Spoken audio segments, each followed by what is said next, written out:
Thank you everyone for joining us tonight. My name is Leslie Dean and I'm the manager of alumni here at Sheridan College. It is my absolute pleasure to welcome you to Sheridan Alumni's presentation of The Sounds Behind Stranger Things, our conversation with Sheridan alumnus Craig Henighan. As we get started, I'd like to pause and acknowledge that Sheridan's campuses reside on territory that is covered by the Dish with the One Spoon Treaty and the Two-Row Wampum Treaty, which emphasize the importance of joint stewardship, peace, and respectful relationships. As you may be joining us virtually from different territories, we also acknowledge the many diverse nations and territories you are joining from. We recognize the land on which we gather has been, and still is, the traditional territory of several Indigenous nations, including the Anishinaabe and the Haudenosaunee Confederacy, the Wendat, the Métis, and the Mississaugas of the Credit First Nation. As an institution of higher learning, Sheridan recognizes and embraces the critical role that education must play in facilitating real transformational change.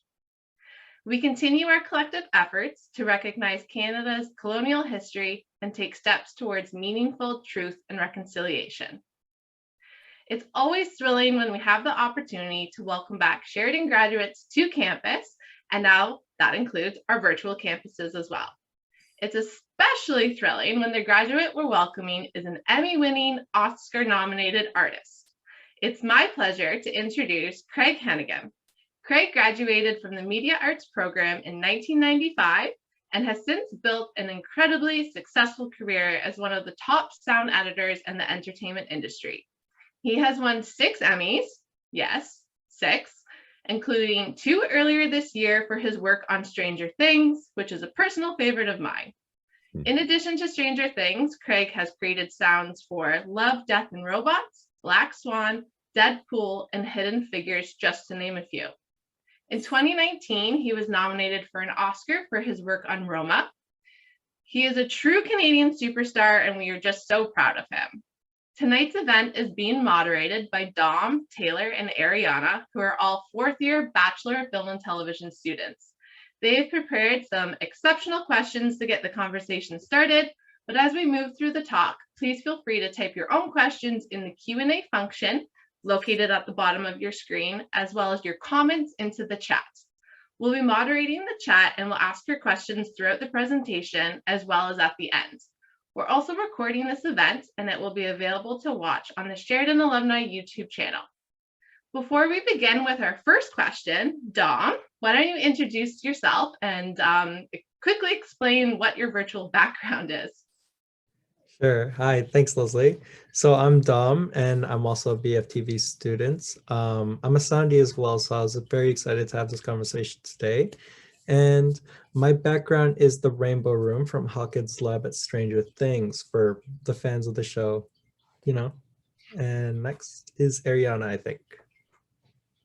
Hi, I'm Ariana. I'm also in BFTV. I'm in my 4th year, and my background is Black Swan. It's one of my favorite movies, and the common theme here, of course, is Craig has worked on this movie. It's sound design. Hi, everyone, and I'm Taylor. I'm also 4th year in BFTV, and my background today is Love, Death, and Robots because my roommates and I binged it in one day. Nice.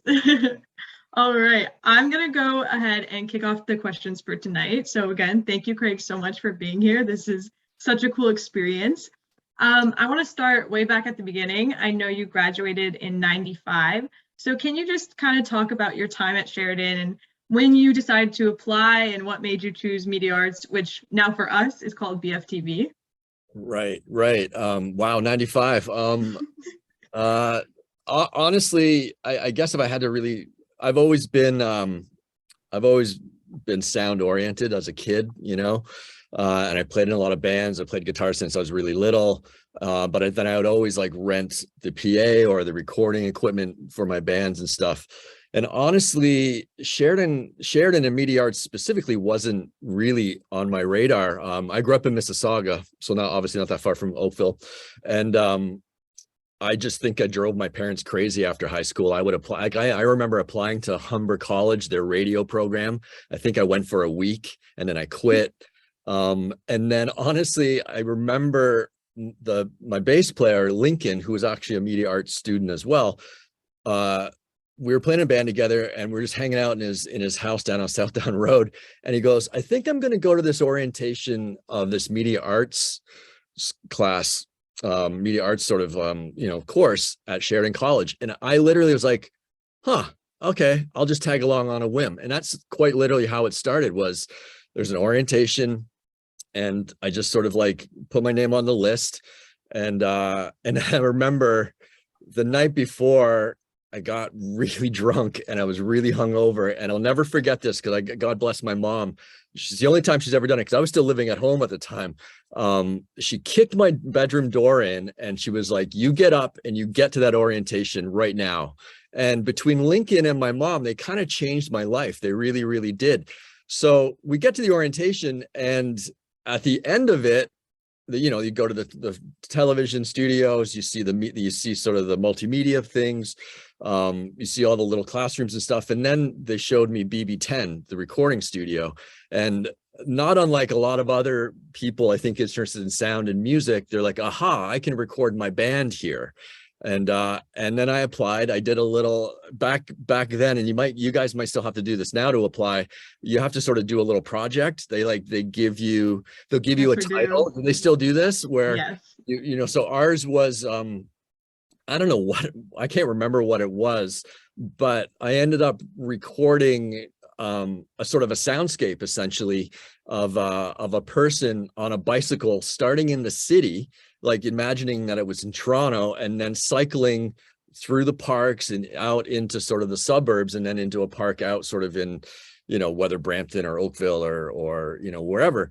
And I put it on a little cassette tape, and then I submitted that, and then I went for the interview, and they accepted me. And that was sort of the beginning of my sort of media arts deal. I didn't know much about it. I didn't really approach it like I want to be a film director or I want to be a writer and that kind of stuff. I just I guess maybe in my life it was time to sort of figure out something to do.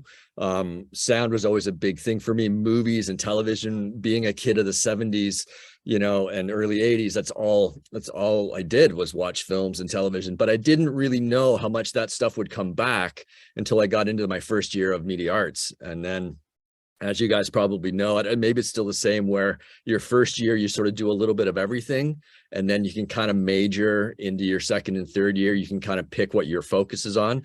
And that's kind of how it was. And then by the time I got to my second year, it was like everything to do with sound.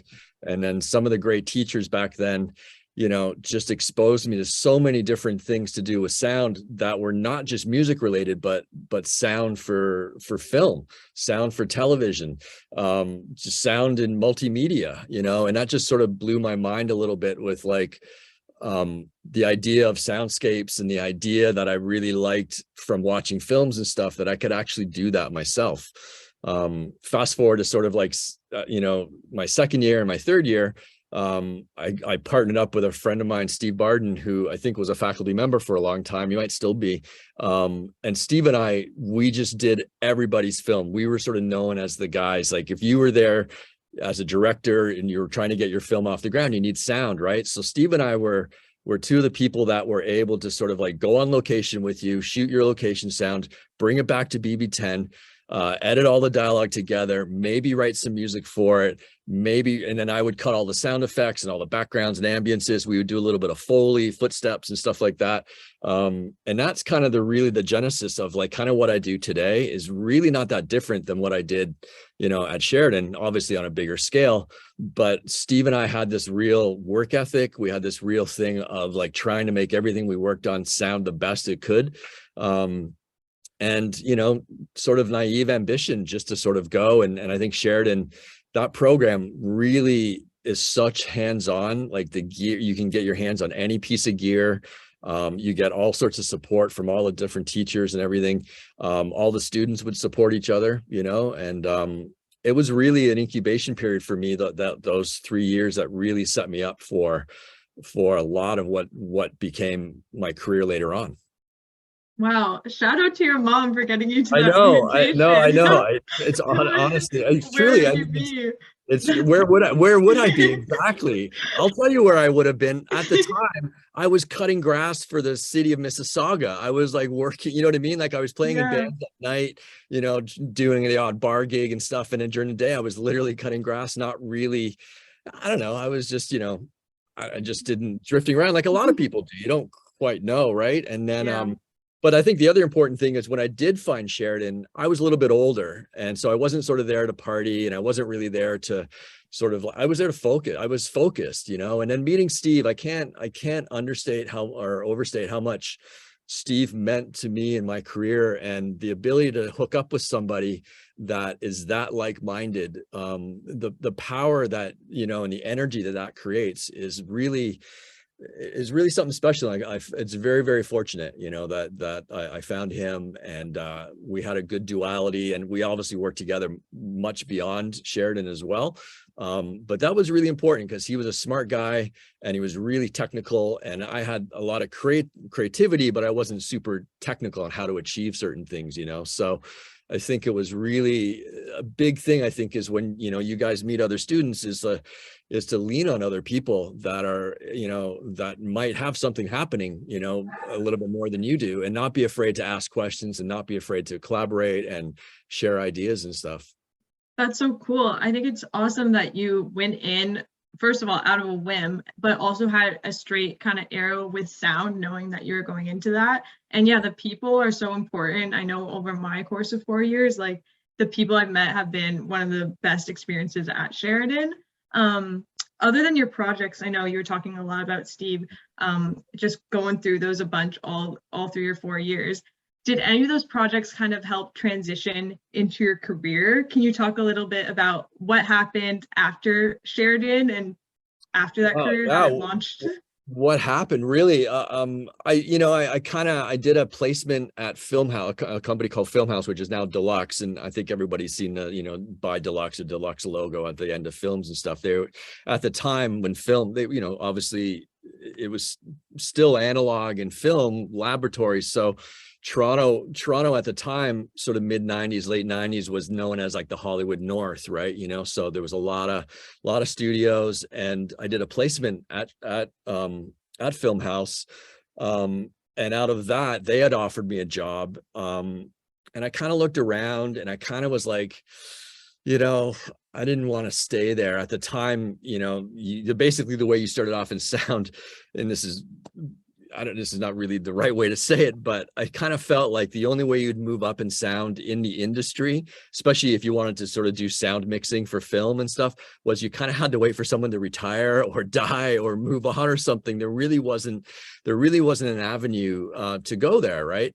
But what was happening was things like Pro Tools, like, was in its infancy. So digital audio workstations were starting to become really, really popular in the workflow of film. So that allowed people like me to sort of be able to do, you know, short films and stuff like that. So when I got out of college, I drifted around a little bit. I thought I'd want to do location mixing. So I did a little bit of, you know, on-set recording.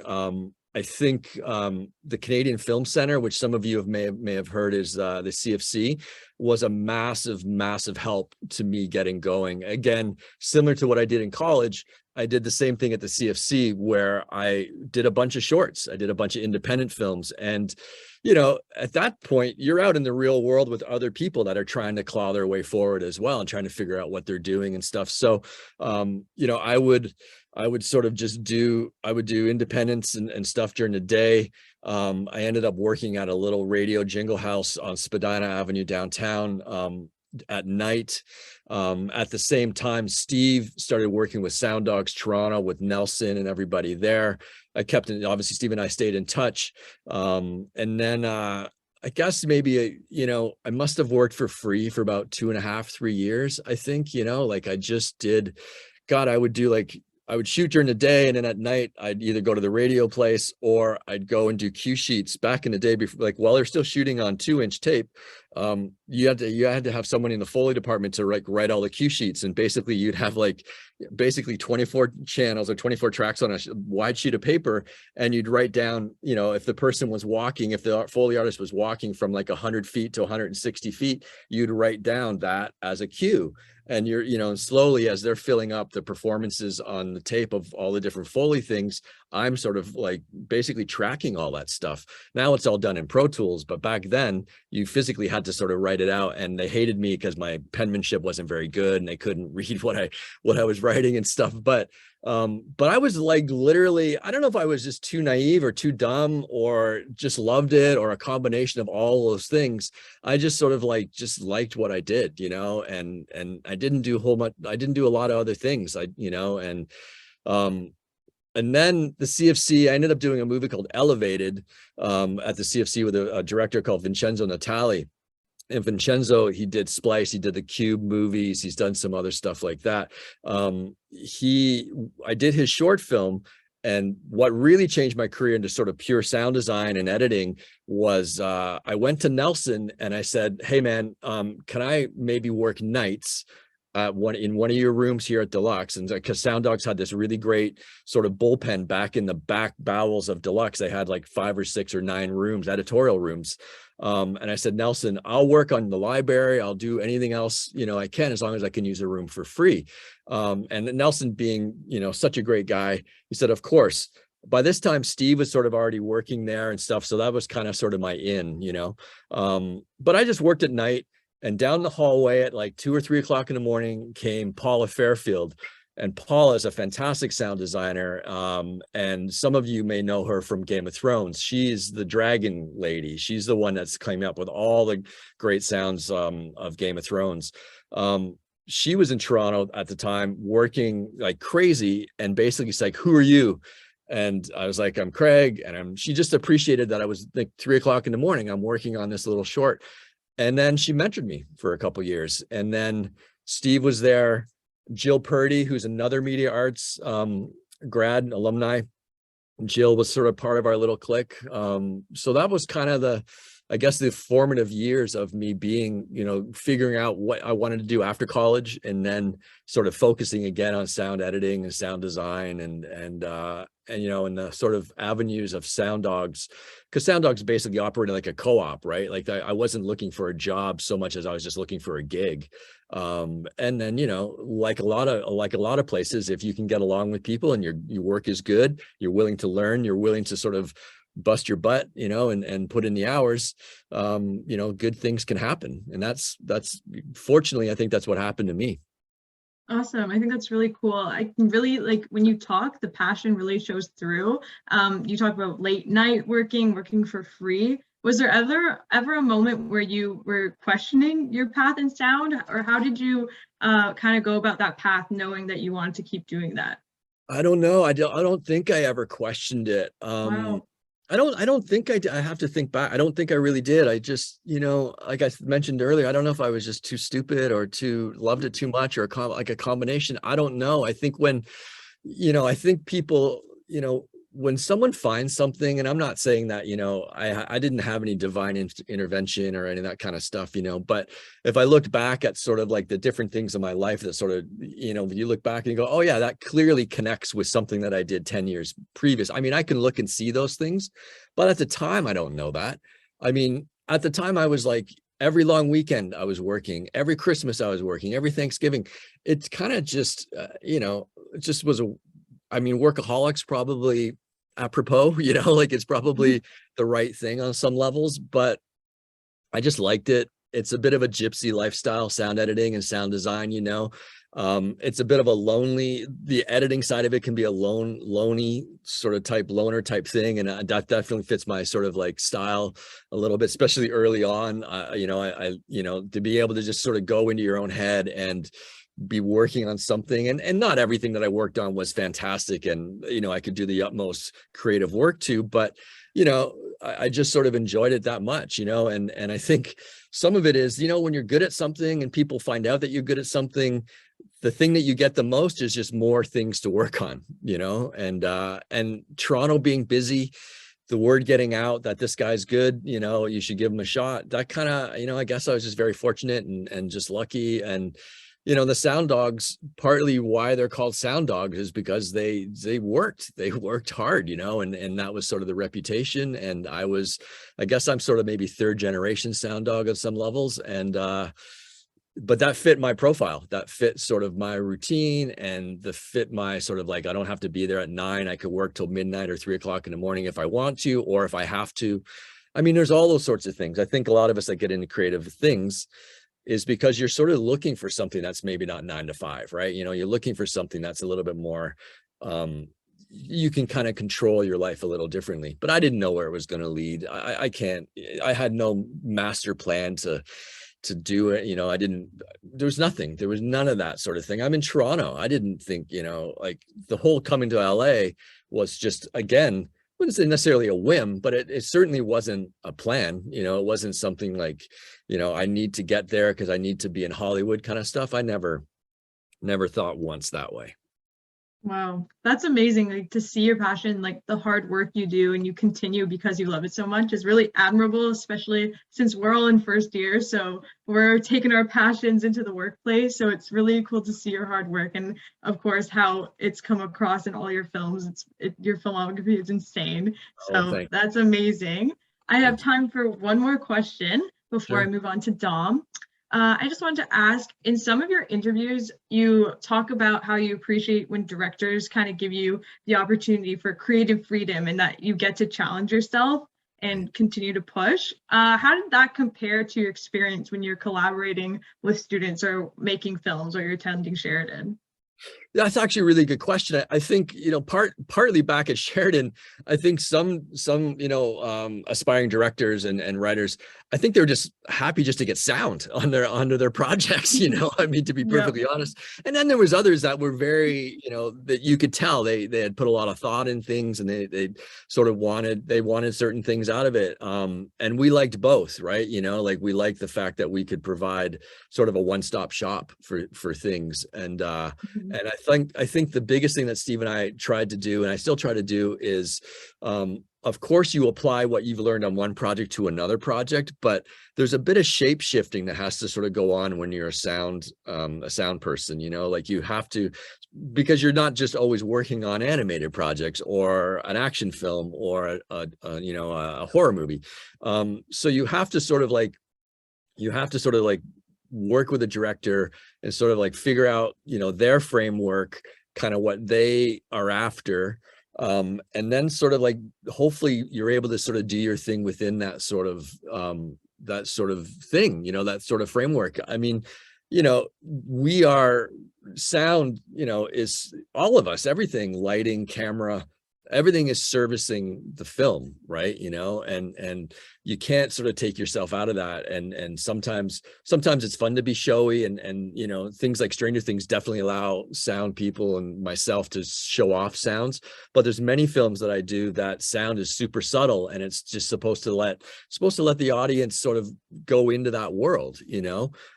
So I would think like back in Sheridan days, it was really just looking at whatever film we were working on and trying to tell that story the best with sound and getting sound to help it. And whether or not it was just making sure the dialogue was as clear and as clean as it could possibly be, which is usually the big thing with short films and independent movies, is the dialogue tracks, the production tracks always seem to be the worst, right? Because they're shorts and independents. They don't have a lot of money and resources to be able to sort of shut down, you know, wherever the location are, you know. So you know, so there was a lot of that from a technical standpoint. And then there was also the creative side.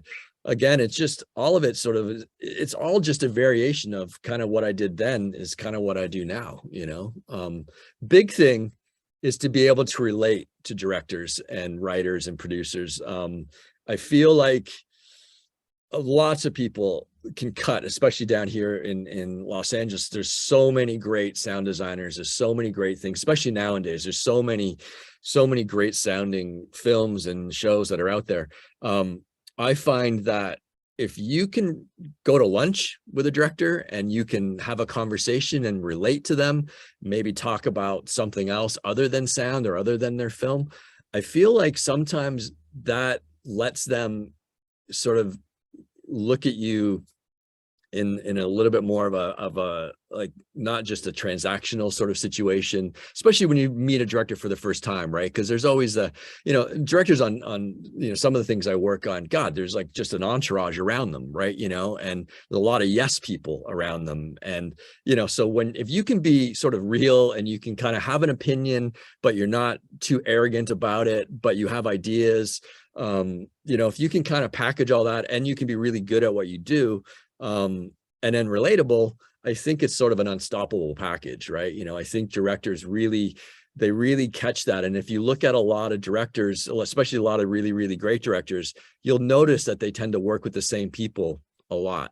And that's because they've spent a lot of time as directors coming up and working hard. So when they find somebody they can relate to and that person does a good job, they tend to sort of like hang on to them if they can. So that, but again, that started at Sheridan, that philosophy, that work ethic, all those sort of things was all there. Cool. Wow, I couldn't have asked for a better answer. That's amazing. Oh my gosh. I love that idea of like connection and care adds just a little certain level that makes such a difference in the outcome of your product and your relationship with the director. That's really cool. I know like Dom was shaking his head. He's like, it's true. Look, it's really true. Yeah. Because look, I'm certainly not the best sound designer out in the world or whatever, but I feel like if you can, if you can sort of like, you always got to be the best you can be, right? You know what I mean? Like I've worked a lot of directors for now, going on 20 years. Every film or every project, I still have to prove myself, right? Like I still have to make sure that I'm doing the right thing, but that is an important thing. And sound people can be weirdos a little bit. Like we're all kind of weirdos and we're all in our rooms and we make sounds for a living. The majority of the population in the world is visually oriented, right? Go to a film set. There are hundreds of people worrying about the visual. How many sound folk are there? Maybe 3, right? Sometimes only 2. And I sort of picked up on that early on. I was like, that's sort of a microcosm for how the world views sort of sound, how the relationship of sound and visual, right? Sound and picture. But if you listen to someone like George Lucas talk, sound is 50% of the experience. Well, sometimes it certainly doesn't feel that way because there's like 2 sound guys on set and there's hardly any money left over for your budget, for your post sound, but you want to make it sound like, whatever, the last biggest movie that just came out last season. So there's always this disconnect, right? So again, I think if you humanize who you are as a person and you bring to the table sort of a lot of creativity, a lot of ideas, work ethic, all those, I think a director can smell that stuff a mile away and appreciates it. And then with a little bit of luck, that can help you sort of like maintain that relationship, because I think at the end of the day, that's what it's all about for someone like me. Is like, I've been a freelancer my whole career. I've never worked for a company. And part of that is hopefully, one of it's a lot of luck. A lot of it is just working with directors that are making films and making TV shows. But the other side of it is actually, being a good person and sort of like being present and doing a good job. And, if that project goes off and it becomes a bit of a hit or something happens and it becomes popular, that's always a good thing as well, right? Because then that sort of like the perception sort of changes of who you are within the little sphere of whatever project you're working on. And then, other things sort of happen that way. The snowball effect, like it's this whole thing that just sort of starts to snowball. It really can take off. Yeah. And That's I wanted amazing. to talk about that. Oh yeah. So I wanted to talk about that whole snowball effect and like when things become a hit, because like obviously you've talked about Stranger Things a lot and you probably are tired of it, but it is the theme of today's talk. So I wanted to talk about when you first read the script or watched the scenes from Stranger Things all the way back in season 1, did you think it'd become like the sensation that it has now with like it's topping the charts and then you're winning Emmys and awards for that? You just can't, right? I don't know how anybody thinks that way. I cut the opening, I cut the original of episode 1, chapter 1, they always refer to him as, the whole, we come in over the laboratory and we come into that hallway and the lights are flickering.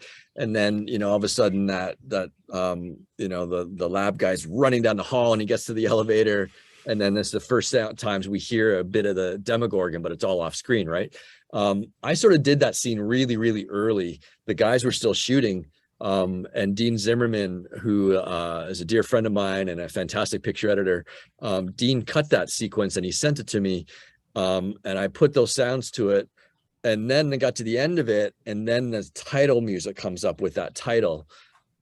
It was one of the few times working on a project really, really early on. I was like, oh, this is actually really interesting. Like it just had a sort of a feel to it, But I don't know, man, you can't, we didn't know when it came out that July. When I started getting text messages, when it came out July, right? So it would have been like, the following week, I was getting text messages from other sound designers and other friends like, this show is crazy. What is this? What have you working on? Now, previous to that, I got sort of a sort of sideways glance from some of my colleagues because I left Toronto and I hadn't worked on episodic or any streaming things at all. I had sort of just worked on film for a good, until Stranger Things.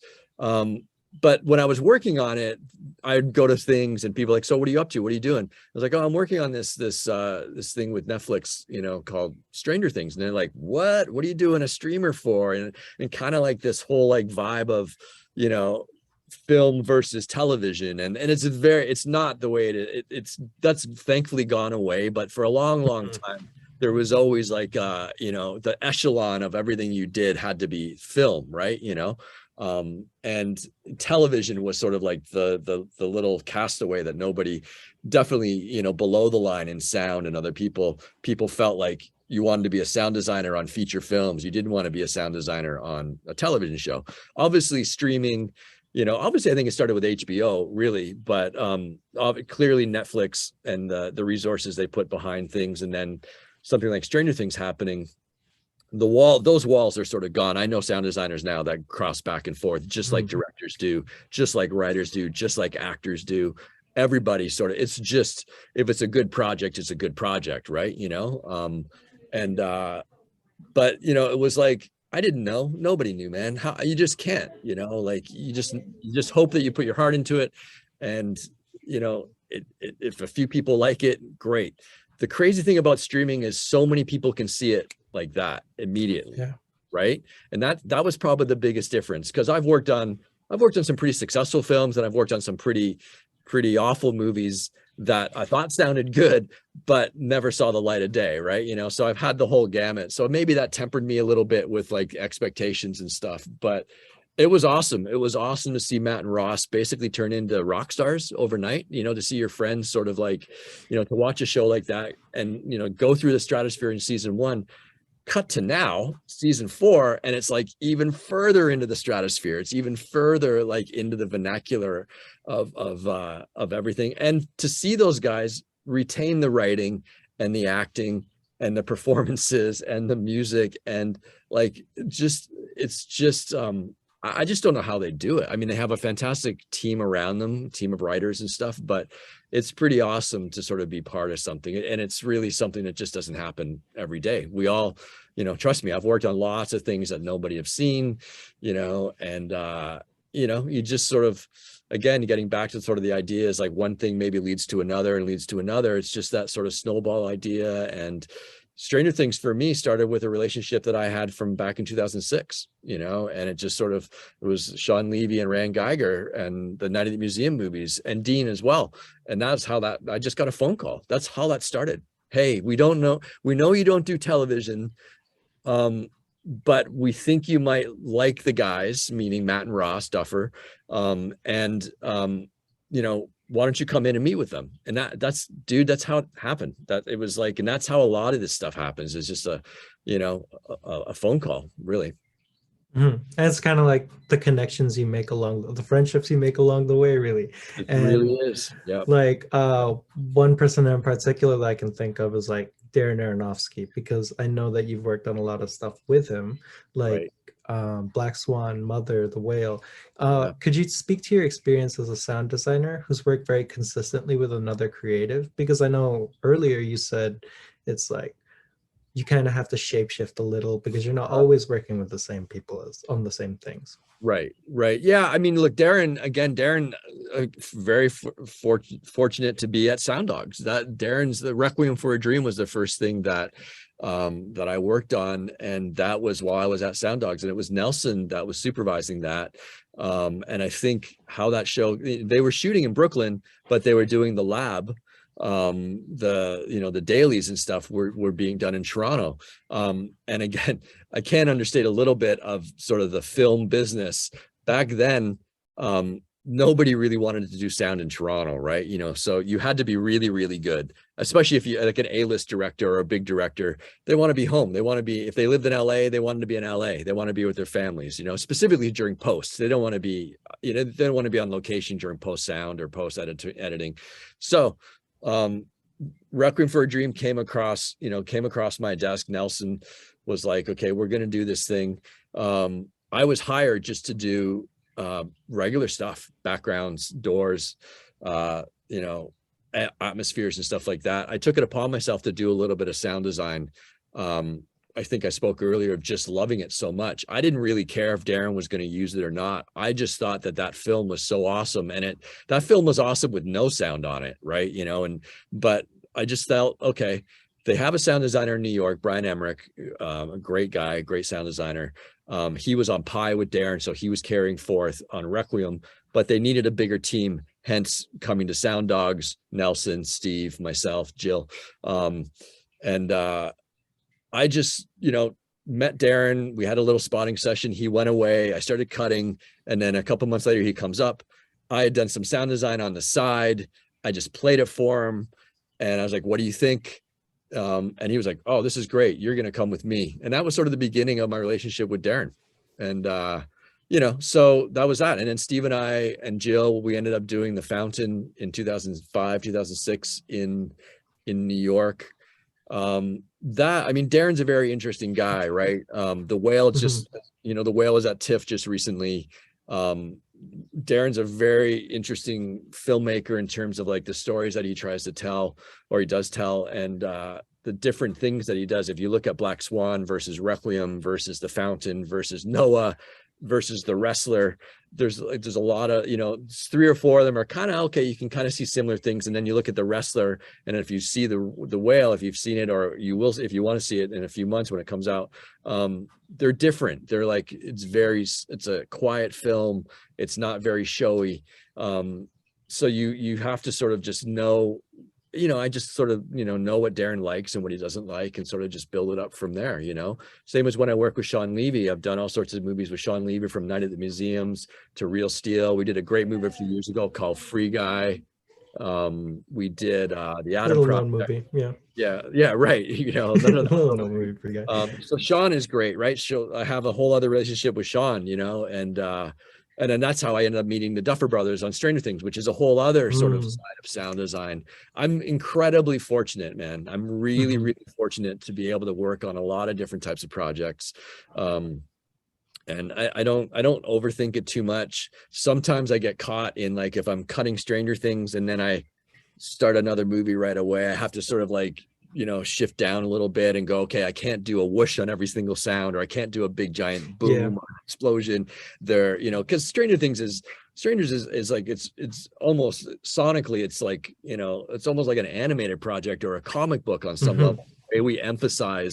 We really emphasize sounds, right?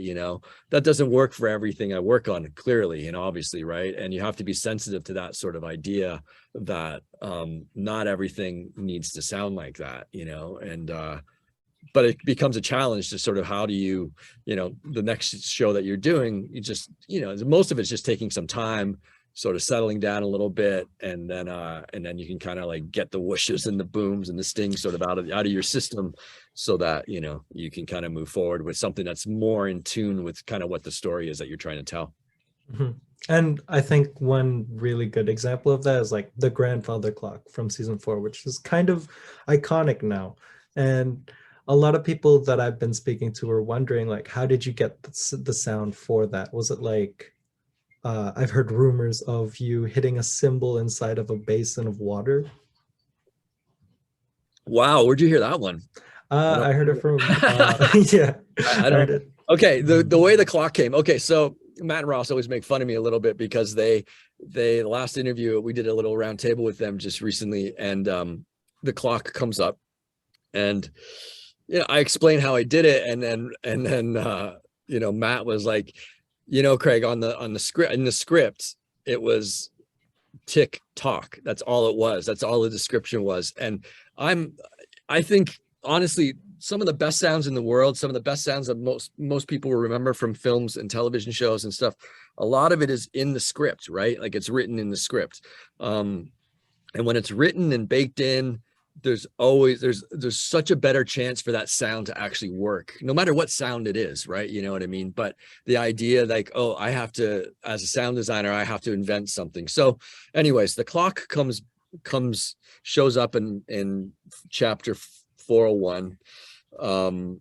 And I'm like, okay, well, I gotta make it cool. I can't just have a grandfather clock, right? Like it can kind of start that way, and it does. It's basically a Westminster grandfather clock. It's a very classic sounding clock, right? So that automatically gets the audience going, oh, there's a familiar sound. There's a sound that I know, that I've heard in my life a bunch of times. Okay, so now how do I strangerize it? How do I make it sort of feel like Stranger Things? Strangerize. And then I use that word a lot because that's kind of what that universe is for me, right? Is how to make sounds just a little bit left of center, right? And so the idea with the clock was I had the Westminster thing, and then I had the gong, which was, I don't know where I got the gong. I might have used a bell or something. But it kind of had this haunting feel to it. But it didn't feel super horror, super psychotic. It just felt like a regular gong. And then I took that sound and then I pitched it down maybe another, 12 semitones or something, right? So then it gave it a little bit more heft. And then the third thing I really need to figure out was the pendulum, because that was something that, in a grandfather clock, you don't really hear the pendulum too much in a normal clock, right? So I was sort of messing around a little bit and it was like going through some libraries and other things. And I came across cello recordings, and these recordings have, if you mute a cello with your, so you're muting the strings and you take a bow and you strike the strings as they're muted, it gave me this sort of like thrumming, sort of like kind of ronk sort of like sound, right? I was like, oh, that's kind of interesting. So I grabbed two of them that I felt like had a little bit of a variance to it. And then I put it in sync with the pendulum. And then that became sort of the basis of, those three or four elements became the basis of what the clock is. And then the brothers, they liked all that. They thought that was really cool. And then they sent me a chime that they really liked that was higher pitched. So now we have the lower chime gong sound that I had. We have a high pitched sound that they liked. They sent me, and then we have the cello doing the rhythmical pendulum sound. And then once in a while, I would put the upside down, the rift. If you're a fan of the show, there's like, there's the red sort of like, basically we call it the rift in the wall, right? And that throbs, it has sort of a throbbing, undulating, rhythmic sound to it. So if you listen really closely, you can actually hear that in the clock once in a while as well. So those are the elements, man. That's kind of how it went down. I did a really, really crazy version of it that was distorted and it was all fucked up, and I thought it was great. And the guys were like, it's just a little too crazy. And they don't say that too often to me, but they're like, can you just make it a little bit more normal sounding? But you can hear elements of the crazy clock in I think it's episode 3, when Max is walking down the hall, and then we cut to the credits and there's no music. It's just the clock. If you listen to the credits near the end of the credits, you'll actually hear the real distorted sort of version that I did. Anyway, so that's kind of how the clock sounds came about. That's how a lot of stuff comes about, man. It's just like taking real sounds and thinking about them in a way. And and then sort of making something that's going to work, you know. And I had 2 or 3 episodes, so I sort of knew visually and sort of storytelling wise how the clock needed to work, where the clock was, why the clock needed to sound sort of somewhat more normal with Chrissy, but then by chapter 2 with Fred in the forest, we could get a little bit more funkier with it, a little bit more creepier. You know, and then I just would use it all the time. And then obviously they shot it with the clock in mind, but then I would put it a lot off screen. And that's a big thing. Sounds become embedded in people's heads because they hear them a lot, right? Yeah. The reason why everybody, you know, I remember Ben Burt, I was fortunate to talk to Ben Burt, who's like a titan in the sound design world, obviously invented all the sounds in the original Star Wars, right? He's the guy that came up with the lightsaber, R2-D2, Millennium Falcon, you name it. And he kind of was like, yeah, you know, one of the reasons why it's really successful is because, you know, we get to play the lightsaber everywhere. It's not just one sound and done. Think about like when you listen to your favorite song, you know, how many times is there verses versus how many times you hear a chorus, right? There's a human thing going on there where someone, when you hear something, you know, and you like it, that sort of, you attach yourself to those sort of sounds. And that's what I think the clock became. And again, the credit is it was in the script. They shot it, it was in the script. And it was just sort of my job to translate it into something that could really connect. And I think, yeah, I'm actually pretty proud of it. I feel like it was something that worked really, really well in all aspects of how we needed it to work in the season, you know. And that kind of happens a lot this season. Like, there's a lot of sounds that are kind of strangerized and revisited. Like, how's it been for you, like revisiting a lot of the different locations in the show from like season 1, like the Upside Down or Hawkins Lab? Dude, it's crazy because seriously, because back season 1, I would make stuff up, you know, all the buzzing for the laboratory or the riff sounds or the undulating sounds or the upside down sounds, not knowing we were going to get to a season 4 where I had to figure, like, you know, so some ways it's like, I'm thankful for all the years of work that I've done, because I feel like, although I felt maybe I could have backed myself in the corner, I don't know if I just got really lucky on some of these things, but like the rift undulating and having this throbbing sound, the brothers really liking that throbbing sound in season 1, and then continuing to use it all the way through, you know, or the upside down sounds, you know, or the clock, you know, in this season, or the Demogorgons from season 1. And, you know, but we didn't see the Demogorgons much in season 2, you know, it was Demo Dogs in season 2. So it was a variation, right? Yeah, and they kind of pulled the Alien too with that right, one. Right, exactly. And then season 3, I don't think we saw them at all in season 3 until the last episode when we went to Russia. So, you know, so there was a bit of a reprieve there. And then, then to get to season 4 and going, oh, this is going to be awesome. Now we get to do a full-on Demogorgon fight, right? But again, I don't know if anybody does. You know, when you're creating sounds, when you're in the moment, you just got to make sure that it sort of works and it connects for that sort of thing that you're doing right then. And then, you know, with any luck, it'll sort of work everywhere, you know, and that's happened more times than not on Stranger Things. Thankfully, it's happened so many times to sort of, you know, or I've made sounds in season 1 that I didn't use, you know, but then I would go back and listen and go, oh, that I can use that now in season 4 for something else, right? And stuff. And so, you know, there's that. And then having other editors with me in this season, because it was much bigger project this season. So I had to have, you know, I have more help with me this season, watching them take some of the upside down sounds or some of the Stranger Things sounds and seeing how they interpret it. Cause I'm a big fan of having, you know, anybody that works with me, I give them a lot of leeway to sort of create, you know, to try to create. I'm like, this is the framework, but go, you know, try to do your own thing to it. So seeing what they would do with sounds that I might have used in season 1 and seeing how they're interpreting it, then it informs me or inspires me to make something, you know, so it's a lot of give and take.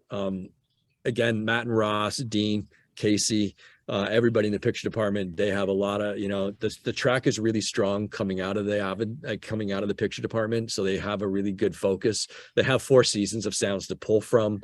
All those things inform how the season shows. And the guys love sound. Matt and Ross, they love sound. They love That's it. always good to hear. Yeah. I mean, because, we've all worked with directors that they get it, but they're not maybe sound oriented, I've had shows where I'm like, well, you're hired to do this, so go do it and do it to the best you can. And it's like, that's cool, right? But when you have directors that want to sit in the mix and they want to hear what you're working on and they kind of go, oh, that's great, but what if? And then it's this thing that constantly sort of grows. And that's kind of why think about any of the favorite shows or favorite movies you like, and then start dissecting why you like them. If you like it for a sound or the way something works and stuff, Yeah. And it could be because it's like when all the people in the crew have that kind of free spirit and like creative liberties that they can take with each other, then it's like it usually becomes a much better product, I guess. Yeah, and 100%. Yeah. But I could listen to you talk for a while, because I know you probably could, but I wanted to pass it over to Taylor because she has a few questions as well. Great. Yes, All right, thank you, Taylor. Taylor. This conversation is going crazy good so far. It's insane to hear you talk about your projects the same way I might talk about like my semester 1 or semester 2 projects. Like you just grow and like things just continue to happen. It's crazy. But I do want to remind everyone to continue to ask questions in the Q&A because we are going to be doing that after my portion. But before we get to that, Craig, I want to ask you the question that I asked yesterday because I think your answer was so inspiring. But what do you wish you could have heard as a student from someone like yourself in one of these webinars? Oh man, what did I say yesterday? I can't remember. Well, say no, what you said. I'm just joking. No, I mean, basically, look, these are awesome, right? And I was, media arts in my time was obviously pre-internet, or it was, internet was around, but it wasn't what it is today. So the information just wasn't there. So I would be reading manuals and mix magazines and EQ magazines and stuff. And, some of the interviews or some of the things that Steve and I would go to were, AES, especially for sound things, it would be like AES, Audio Engineering Society type things, which was very, very technical oriented talks. I don't think I ever went to one sort of creative talk or one talk of like, how, somebody that got from point A to point B. So I feel like that would have been really awesome to sort of be, they might have been happening back then, but I was just so either buried in BB10 and just sort of not available to sort of do that sort of stuff. But I think that would have been something that I might have been turned on by a little bit more, and stuff that if I could do it, anybody can kind of do it, sort of stuff, that there's no sort of replacement for hard work.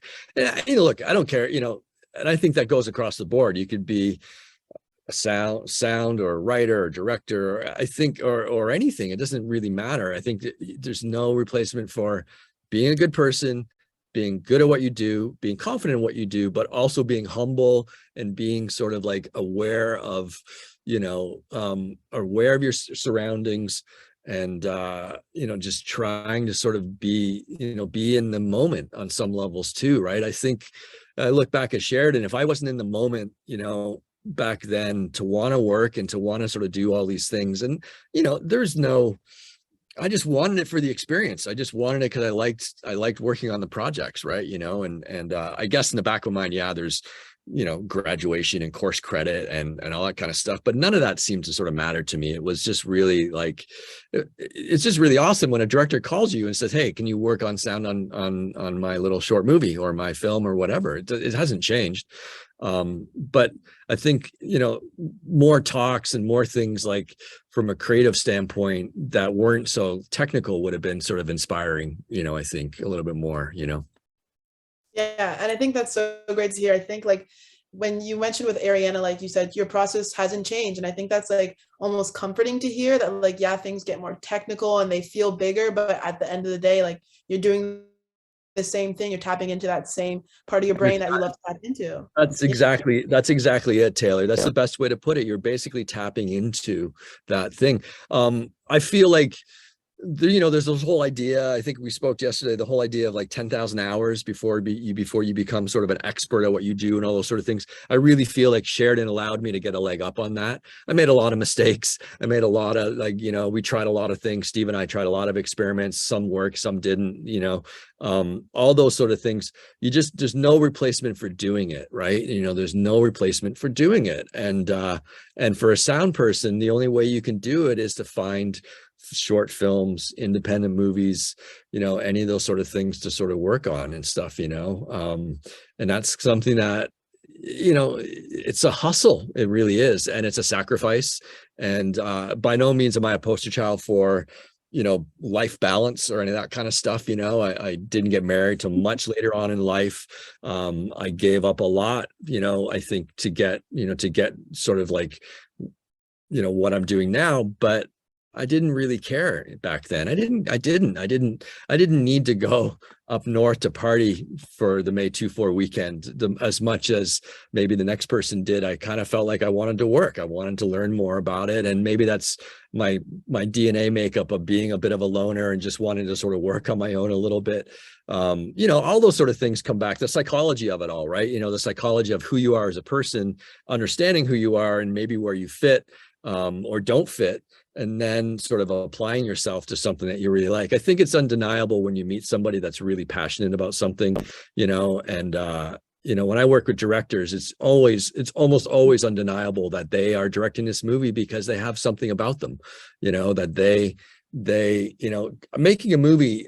I don't know how anybody gets a movie made, like especially a big Hollywood movie or something. It's just like the amount of rejection and no's and problems and logistics and some of these directors I work with, it would kill a normal person. It's really testament to people's ambition. It's really a testament to the sort of the human condition of if you're passionate about something enough that everything is possible. Anything is possible, Like Taylor froze.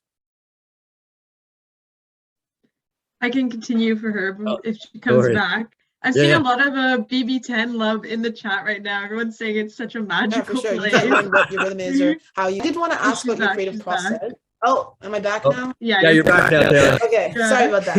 Okay. Oh, no worries. No, I was just commenting on if you can't learn your rhythm, if you aren't playing the chord, and you can't like figure out how you like to do something. So I do want to ask about your creative process and how do you select projects, and then how do you dive in? Has anything changed since your time at Sheridan? Just all of that. Yeah. I mean, I don't know my creative process. Wow, it's look, I'm an independent, I'm a freelancer my whole career, and I've never really chased a show, and maybe that's something that maybe this hasn't been very great for me, like maybe I should have chased something that I'm just not, that side of the hustle for me isn't something that I'm very good at, so I'm very fortunate to be able to work with producers and directors and showrunners and people that are just making films and shows, and I'm sort of in that little world. I'm very fortunate to have someone like Darren Aronofsky, who's 20 years later he's still making movies, or Sean Levy, who's, I feel Sean, from the Night at the Museum movies that we did way back in 2006 to watching him now producing Stranger Things. He's just about to maybe do the next Deadpool. I'm just super fortunate, I feel like and I might not do all their projects, but I feel like I'm in a little bit of a world with those guys. And as an independent, that's something that is, I think is important to sort of maintain and create. But the actual getting to work, look, I mean, I work in Pro Tools a lot, as a lot of sound folk do, especially in film and television. I started with a blank slate, just like everybody else, like when episode 1 of season 1 showed up at Stranger Things, I had a few ideas. I'd sent the brothers a couple of MP3 ideas from reading the scripts of like, maybe the Demogorgon can sound like this, or maybe this can sound like this, but it was blank. My screen was blank and the scene showed up, and I just start, you start with frame of reference stuff. You start with things. Sometimes I start with things that I sort of know. Sometimes I just start just for the sake of starting, because I feel I've met a lot of people in my travels that they get caught up in like, it has to be the best thing right away. It has to be, and that's just not it. It's just, no one said to Ben Burt, go create the lightsabers because it's going to be the most iconic, one of the most iconic sounds in the world. Ben, I can almost bet Ben didn't think that way. He just went and recorded cool sounds that would work. And maybe he didn't. I'm obviously, I don't know, but I just I just don't think anything sonically comes to fruition that way. I feel like that you just got to start. It's the same as a writer. It's the same as someone writing a song or anything. You just have to start. And then being around other creative people and with directors, sometimes we start out a movie and it looks one way, and then by the time you get to the end, it's completely different. And once you go through that process a bunch of times, then you realize like it's sort of freeing a little bit, right? Because you are just about starting and getting going and figuring things out. And you put one sound in and that leads to another sound, and it leads to another sound. My favorite part is actually trying to get all that stuff done. And then I can kind of like dissect it all and then get rid of half of it. Sound editing, right? Editing, you got to edit, right? And it's really easy to throw a bunch of sounds into the world and into your timeline, and it sounds amazing, and then there's this and then there's that, but then you throw the music in, you're like, oh shit, that doesn't work well anymore. The director doesn't like something. Sound is so subjective. It's such a subjective thing. What sounds right to you might not sound very good to me. You have to, I mentioned earlier about shape-shifting, about sort of being present in the moment of like, realizing like, this may be the awesome best sound I've ever done, but if it doesn't work, it doesn't work, and you have to be prepared to either get rid of that sound or dissect why it's not working. There's all those sort of things come to it. And again, the more you do it, the more you do it, parts of it get easier, other parts get harder, right? Because you're sort of like, what did I do last time that now I need to, the sort of bar always kind of gets raised each time and stuff, but again, I think these ideas, the sort of idea of sound, the idea of like soundscapes, and the idea of like putting sound to picture, all that genesis really solidified at Sheridan for me. It was really, I can't say it enough. I just, I think there's so many of those films that just really informed that when I got in the real world, I was like, oh yeah, I know what to do, right? You know what I mean? And I don't mean that in an arrogant way. I mean it like in a way of like, oh, I know I can get through this, and stuff. So yeah. Yeah, and I know, just piggybacking off of that, you mentioned like all those hours you spent with Barden and BB10, and I guess one of the questions were, how do you like to work with the rest of the creative team? So how do you approach that, depending on whether you have a leadership role or one of the other roles? Like, how do you approach? Yeah. No, I mean, nowadays my role is like, I'm like, in the classic sense, is like supervising sound editor, sound designer, and re-recording mixer. So I like to take a project all the way through if I can, basically from, sometimes while they're still shooting, I'm working on stuff, but most of the time while the director's into his director's cut, in post-production, the sound team comes on and we start sort of carving away and start doing our thing. It's really just a question of what the project is, and how I work with my crew is sort of a lot of just conversations back and forth, a lot of phone calls. We use Slack, an app called Slack, a lot, and we have individual projects on our Slack app, and we can be, asking questions back and forth. And then there's a lot of back and forth of, we push audio back and forth, sessions back and forth, spotting sessions, ideas, brainstorming, everything. The way I run my shows, though, everything sort of stops at me, right? Because if I'm the supervising sound editor, I'm the one that has to turn to the director and say, this is what we have, right? So I have really strong sound designers that work with me, really strong dialogue editors. I try to empower everybody, so everyone can really do their thing, feel like they're contributing to the show. I've been on many movies, specifically when I came to Los Angeles. I was on many films where I didn't get to interact with the director. I didn't get to interact with anybody on the mix stage.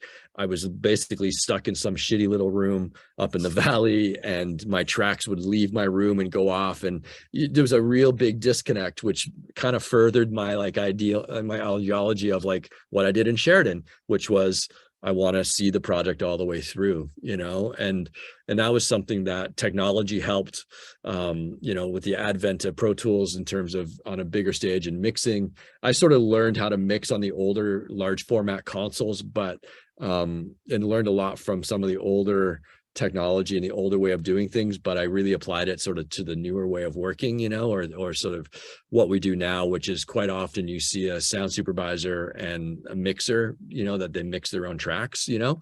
I think that's become a popular thing, but it wasn't very popular when I started. There was a handful of people that were doing it. And I kind of just felt like, okay, that feels the right way to do it because you're in control. And then the director has one person that they're talking to, one person sort of like funneling all this sort of information, or one person and his team is sort of doing it. It's never one, you know, I say one person, I don't mean it in that sort of sense. I mean it in sort of a sense of like the director can have a conversation with us and then I kind of just, you know, we can kind of work on it that way.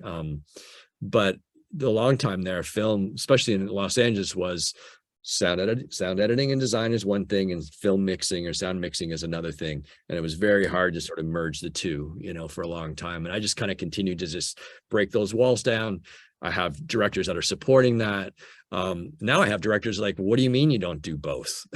You know, sort of like completely flopped. But that, again, that all started in Sheridan. It was all a philosophy that Steve and I had of seeing the project all the way through, because then we feel like the sound is going to be best represented all the way through. All started at Sheridan, BB10. That's right. Yeah. And how many consecutive hours do you think you've spent in that room when you were back in Sheridan? Oh God, I don't know. It's a lot. There's a lot. Yeah. Have you ever spent like more than 2 days? Yeah, we did a final push. We did 2.5 days, 2 to 3 days.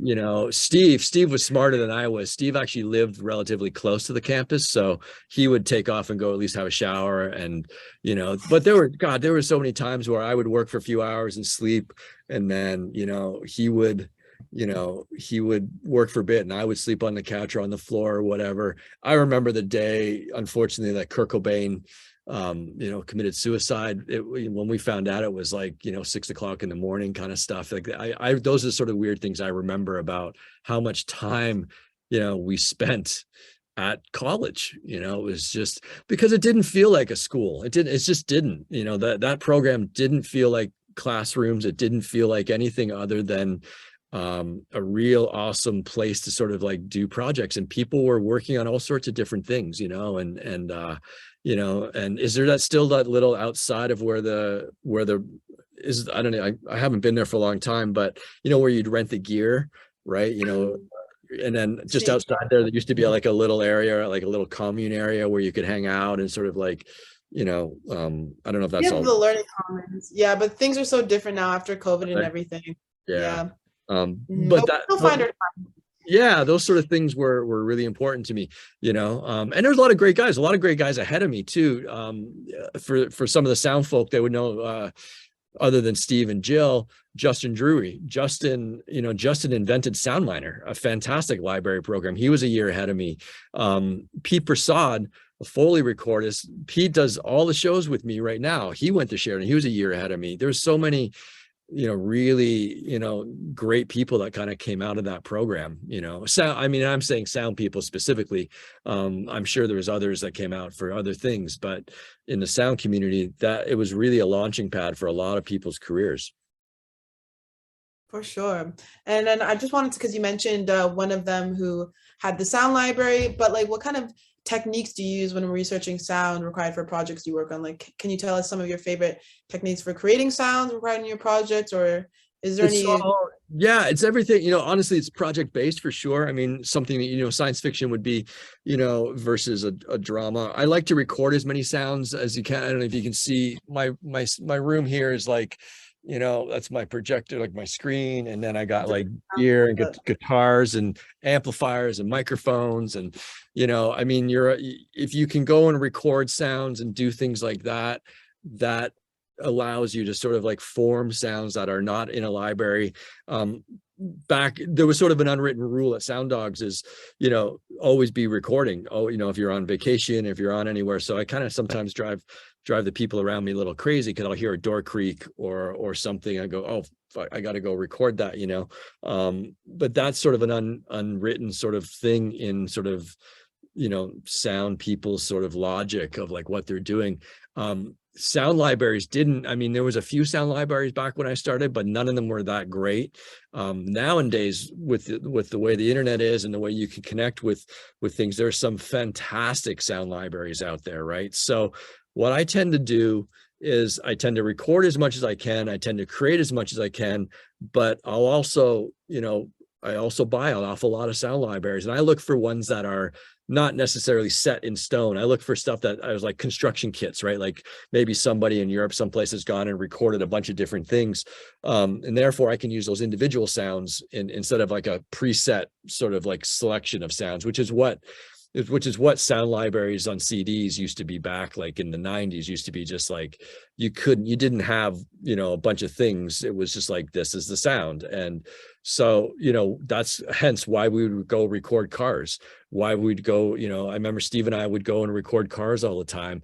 Paula taught me how to record all sorts of things when I worked at Sound Dogs. Those sort of things are, you know, you're always good as what you're doing is recording. That's what you do as a sound designer. You're recording sounds, you're thinking of stuff, you're manipulating sounds, you know, you're using plugins, you're using techniques, you're using all of it, really, you know. Yeah. Awesome. Thank you so much, Craig. So that is the end of my portion. We're going to switch gears now and open up the Q&A because there's quite a lot of questions. Okay. So again, if you do have a question for Craig, now's the time. Feel free to put your question in the Q&A box. So we are going to start with the first question, which is, are you a fan of any sound engineers or artists? Whose work do you follow? Oh my God. I follow a lot of people. I really like Ren Kleiss. Ren works a lot with David Fincher. He's actually done all of David Fincher's movies, you know, Fight Club, Seven, you know, any number of those films. I think Ren's really, really tasteful. Gary Rydstrom, obviously there's the pillar. We can start with the pillars of my industry, obviously, right? Of the new age would be Walter Murch, you know, Ben Burt, Randy Tom, Gary Rydstrom, Chris Boyes, all these guys that kind of came out of the Lucasfilm Skywalker thing. You know, Gary Rydstrom is just, you know, he came out of USC. Tom Johnson, another one that came out of USC. Ben Burt came out of USC. They're all, you know, a lot of Ben and all those. Walter Murch was with George Lucas back in the day. You know, there's all that sort of side of things, right?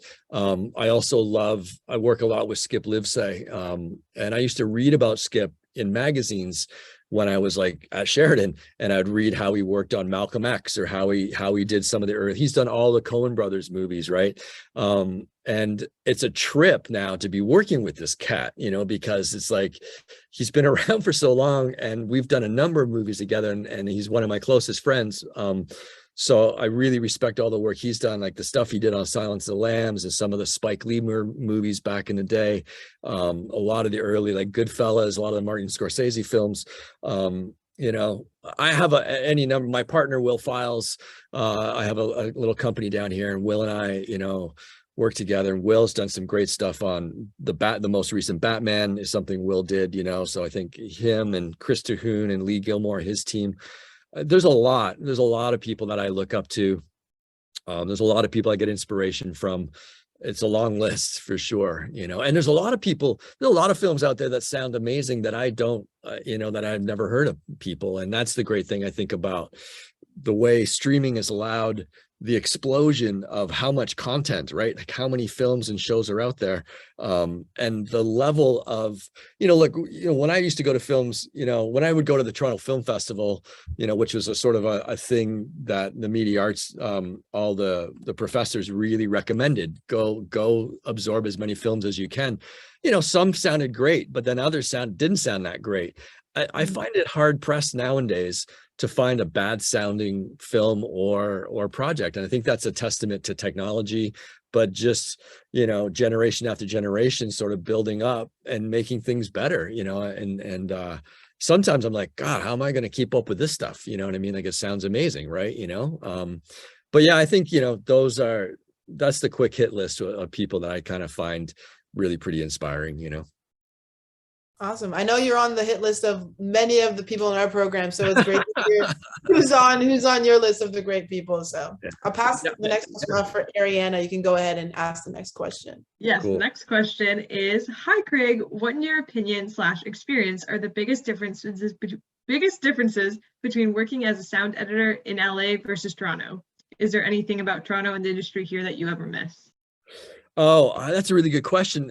I mean, it's been so long now. I think Toronto was such a busy time, and it was a lot of fun. The one thing I miss about Toronto, especially working and versus Los Angeles, is where we worked at Deluxe downtown, like Adelaide and Sherbourne area. You could leave work and go for a drink, or you could go hang out with your friends and you could go to a restaurant. It's very much like, you know, it's East Coast living, right? It's very much like, you know, go watch the hockey game or something. That's something I miss a lot, because we would go and, you know, talk about sounds, and you know, if a director was in town, we'd go take him to dinner or whatever, and you could just leave the studio and walk. LA is kind of not that way. LA is like, you know, even to see friends, it can be an effort, right? You know, and I feel like over here, I feel like I'm much more compartmentalized with kind of how I live my life. And that's probably something I miss the most, is sort of the camaraderie of, you know, the way East Coast living, because New York's got it as well, where you can leave a studio and go for a drink and a nice meal and talk about the day and stuff like that. I just don't feel like that happens. It happens out here, but it's a lot more of an effort, you know, I think, or at least it is. It's more of an effort for me. The hours, I think the union, because there is a union, like I'm part of a union down here, and the union hours for sound editorial are 9 to 7. Whereas in Toronto, it used to be like 9 to 6, used to be, of course, we were always working crazy hours, but, you know, you didn't have to work past 6, you know, if you didn't need to or want to. Out here, when you work till 7 o'clock, in a normal day, and then you get in a car and you're going to sit in traffic and then go to Santa Monica, I mean, it can be 8:30, 9 o'clock, 9:30 before you sort of like meet up with people. And that just gets tiring really quickly, you know? So I feel like that's probably the biggest thing I miss. Editor wise, I don't know. I felt coming to California that I'd be really challenged, that I felt like I was going to be surrounded by people that I was going to have to really keep up with and really do my best. And what I really found was that it's all actually in here. It's all inside of you to keep pushing yourself. Yes, I met some pretty inspirational people, and I was inspired and learned a lot, but I don't think it was as much as I sort of thought it was going to be. I really realized, like, oh, what I was doing in Toronto and how I reacted and how I was trying to figure out sounds and working on films is exactly the same as how it is down in Los Angeles, you know, again, because it comes out, you know, so it comes from within. It took me a while to find my people, or it took me, you know, being a freelancer, you're only sort of as good as your sort of network, you know, so it took me a little while to, you know, to find it down here in Los Angeles. I didn't really like it for a long time. I actually moved back to Toronto, then I moved to New York for a bit. I went to Austin, Texas for a little bit. I lived like a gypsy for a long time. And then around 2006, things made a little bit more sense in Los Angeles. But I think if I had to compare the two, it's almost uncomparable, because my life was so different in Toronto versus Los Angeles in terms of just how I felt about my day-to-day life. But you know, but the work was the same. You know, you just got to be around rad people. You got to just be around cool people that you want to hang out with and stuff and be inspired by. And that just took a little bit longer in Los Angeles to figure out, you know. Nice. I like the comfort that you have at home, but you always talk about how you enjoy the challenge with your directors. So it's cool that you got to enjoy the challenge in LA as well. Cool connection. Yeah. That was a long time. It took a long time. I mean, you know, if you look at it like, you know, are you a bigger fish in a smaller pond, you know, versus a really small fish in a huge pond? And I mean, it's such an industry down here. It's such an industry. And it doesn't matter if you're good. It kind of doesn't, you know, there's so many good people. There's so many great people.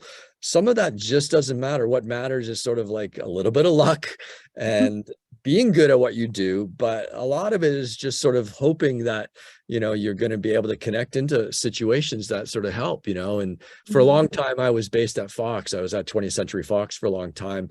I was always an independent, but I was based there, and that afforded me a really good foundation of having studio movies. And then I could do the independent films or the other films, you know, the stuff. I would go to New York and work with Darren for a bit. Then I'd come back and work on an X-Men or something, you know. So, and that's what I try to always tell younger people coming up is, you know, you kind of, maybe the perfect world almost for sound designers or sound editors is sort of to have the studio movie stuff, if that's what you like to do, the Hollywood stuff, but then also have your own clients that are making films, right? You know, if you have an Aronofsky in your, you know, in your world, or anybody really, if they're making films and you're making ones for a studio, then you can kind of got this best of both worlds, you know. I think that's something that's important to me. It also affords you to sort of not be beholden to any sort of situation. Clearly at Fox, you know, was great, but then Disney kind of came in and bought that place up, and then it's not the same as it used to be. Things change, right? Things evolve and things go different ways. So if you can be partnered up or be part of a circle of people that are making shows, that will pay off, because then those people will meet other people, then they make shows, you know. And, you know, it's kind of, you know, like, you know, when you go to a house party and everybody just congregates to the kitchen, right? You know, and everybody in that kitchen is going to go off and do some really awesome stuff, but you were there, you were part of that. And that's kind of what's happened to me. I feel it's been very fortunate, but that was part of just being, you know, being part of people, being part of other people's things, and then being nice enough to let me tag along, you know. That's awesome. Yeah, the people I've met is the reason I'm here tonight. So again, yeah, people are so important. It's amazing. It's Thank huge. you. Yeah. Yeah, Dom and Taylor. Shout out. But I'll pass it on to you, Dom. Yeah. Yeah, sure. And also speaking about like networking and stuff, someone was asking, do you have any advice for young graduates to find work in their field? Because it's like, did you find your co-op, or did you guys have a co-op? We did have a placement. We did have a co-op, and I did mine at Deluxe or Filmhouse at the time. I think Steve did his at Sound Dogs.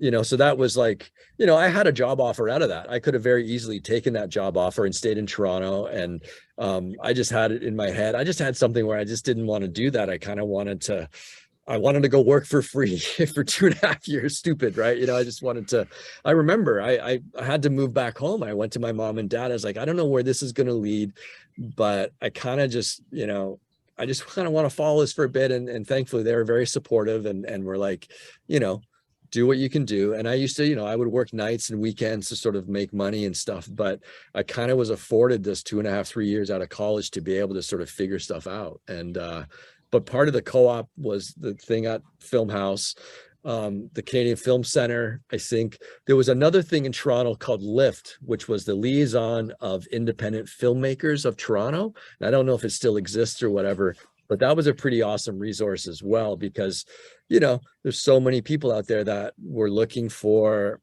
you know, looking for sound people, and sound is a hard thing, I think, for a lot of independent films and short films to find, right? Like who has a Nagra back in the day, who has a Nagra to record to, right? You know, who has microphones, you know, who has all this stuff. I don't know anybody. Do you know somebody? And, you know, so the word can get out. I used to have a pager pre-cell phone days. I used to have a little pager, and, you know, when my pager would, like, you know, and then it would be this person. Oh yeah, we can pay you $50 a day or something. I didn't care. I'd go do it. Right. You know, and, out of that, you know, you just sort of like would work those sort of things. But at the same time, I think meeting Nelson and Steve being at Sound Dogs afforded me sort of a connection to sort of the more the studio sort of workflow of studio films, stuff that actually had real budgets, stuff that actually had real resources. And then I would balance both. So, I mean, I don't know. I don't have any real hard advice other than just trying to, you know, find other like-minded people. You know, if you want to be a director, you know, finding great scripts or writing your own great script and figuring out a way to how to do it. We all know those stories, right? Robert Rodriguez gave blood, you know, to get his first film done, right? You know, and I know I think Darren borrowed money from a lot of his relatives and stuff to do Pi, you know, and if there's a way, and nowadays, I think, and nowadays with technology, and I don't think it's any easier, but it's clearly you could go just shoot something. I think on some levels a lot easier than you could back then. I mean, In my day, you'd have to go rent a 16mm Bolex camera out of out of the rental department there at Sheridan, and a little camera with film, and then you're doing all that, right? So I'm sure it's easier. Hopefully it's easier now, but I don't know if it makes the journey any easier though. But yeah, it's interesting, the sort of how do you get started, kind of thing is I think it's just down to hard work and being present, a lot of luck, and maybe not saying no, and just seeing where stuff lead. I don't know. It's a really good question, And I guess owning gear, because like who owns a Niagara, Well, that's a very famous, right? Who owns sound gear? Who owns a Pro Tools, right? And especially back then. And I mean, myself going to Nelson, can I borrow your Pro Tools? Can I borrow a Pro Tools rig at night? Can I work, from midnight to whatever for free? Because I don't have a rig, but being aware enough to figure out, okay, well, how can I manage to get this done, right? And that's kind of thing, right? It's that sort of thing. It's very, there's like the band Van Halen. That's how David Lee Roth, their first singer, got in that band, was he owned a PA. He was a good singer, or a singer, but he owned a PA. It's like, who knows who's got the gear? Who knows how to run this gear? I don't know. The sound person knows how to do it. Hire him, so it happens. That stuff happens, whether in any field, that stuff does happen, so yeah. Taylor, did you want to ask the next question? Yeah, the next question was, what is the marriage like between the score and sound effects? Did you hear the score first in the fountain and then map out the sound effects? What was the process like? A bit of both, actually. Yeah, Darren's movies are really awesome. Especially the fountain was really great because Darren, so many movies, they do what's called a temp track, right? They temp music in. Quite often they'll temp music in from other films because the director will be looking for emotion or some sort of thing that music will give them.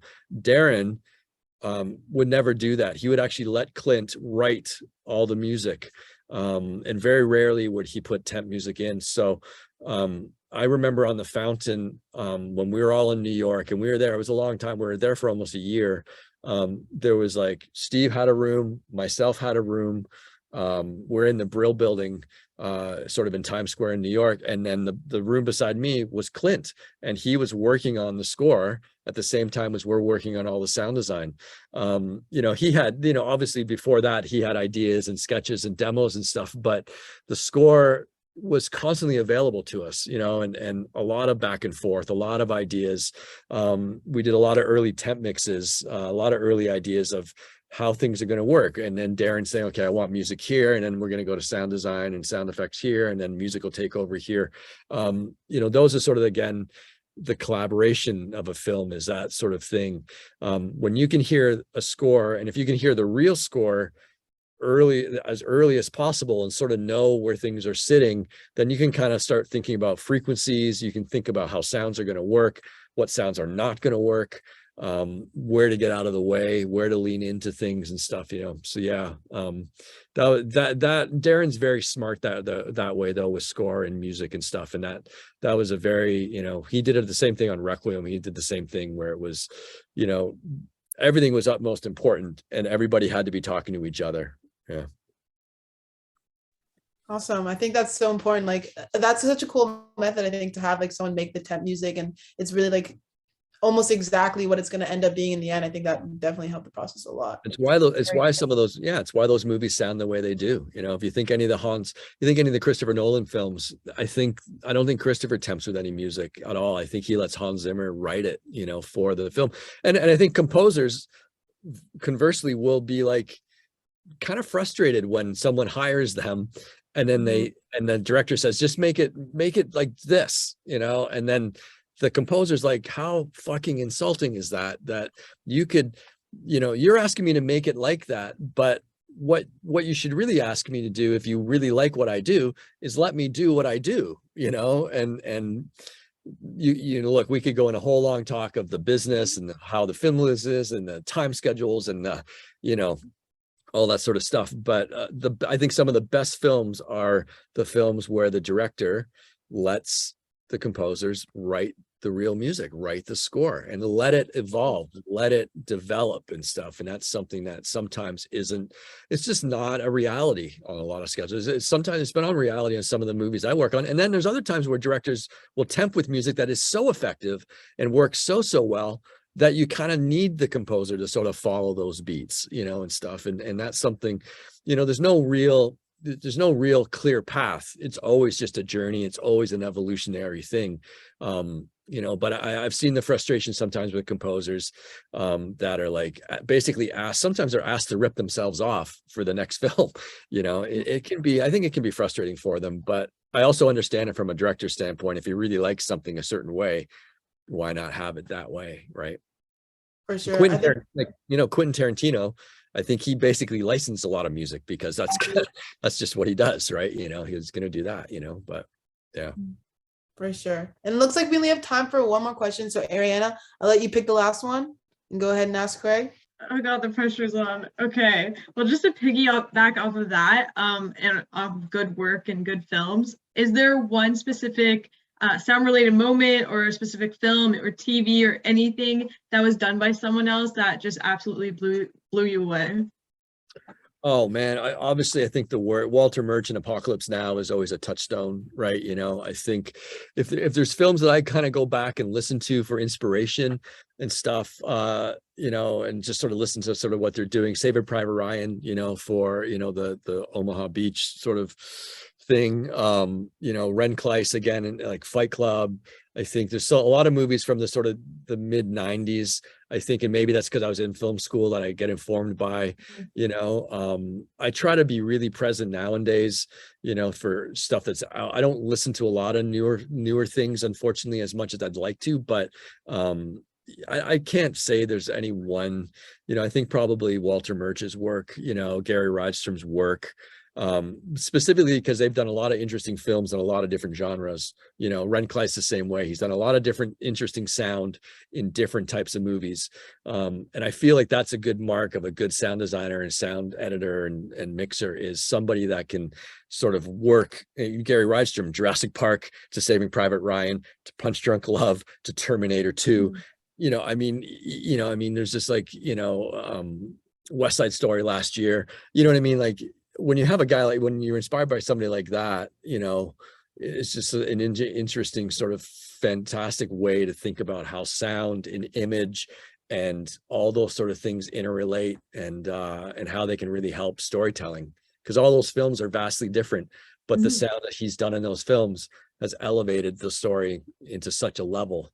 And that's something to push through. You're not just an animated person, you're doing sound for an animation thing, and then you're doing sound for an action movie, and then the road might be a little longer, it might be a little bit more twisty, but I think it's sort of like something that makes you a better sound designer in the long run. Mm-hmm. And I know you're talking about other people, but this sounds exactly like you with Roma, going from Stranger Things to animation. So maybe I mean, hats off to you. Yeah. Clearly by no design though on my part, but I guess, I think looking back, I think it's, everything informs everything else, right? So yeah, I don't know. I think it's a good thing to sort of be able to be, and it can be scary and it can be like daunting and like, fuck, how am I going to figure this out? But then you just have to figure it out, right? Yeah.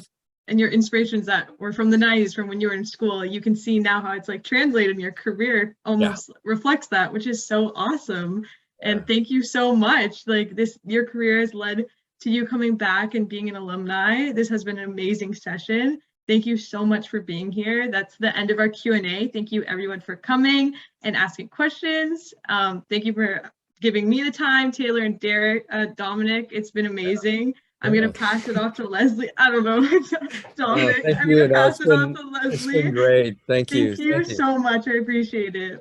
No, it's I awesome. mean, how do I top that, Ariana? That was perfect. I mean, it's so heartfelt, and like they said, Craig, thank you so much for joining us tonight. You were just like a wealth of information, a wealth of knowledge, so much experience. I think everyone was just salivating at what you were saying throughout the night, and I can assure you that I don't think any of us that attend tonight will ever watch another TV or film without thinking about all the creativity that goes in behind the scenes of the sound, right? It's really what makes the film. Without the sound, Yeah. you know, it's just Yeah. it's just a picture show. So Yeah. it's just so interesting to hear you chat. Oh, I feel very like very kind of you. Very kind. yeah, I feel like I'm the bearer of bad news to bring it to a close, because I think we could have just gone on and on and on. So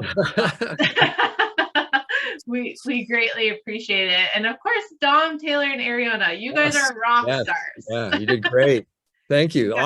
Awesome questions. Awesome, you know, very awesome. Like just very, really cool things to be able to launch off and tangent off of and talk about. So they were, kudos to everybody. Really, it was good. Yeah, I Very, very agree. You guys are the future, right? Like one day we're going to invite you back Yes. to speak Yes. to our students. So we can't wait for that opportunity as well.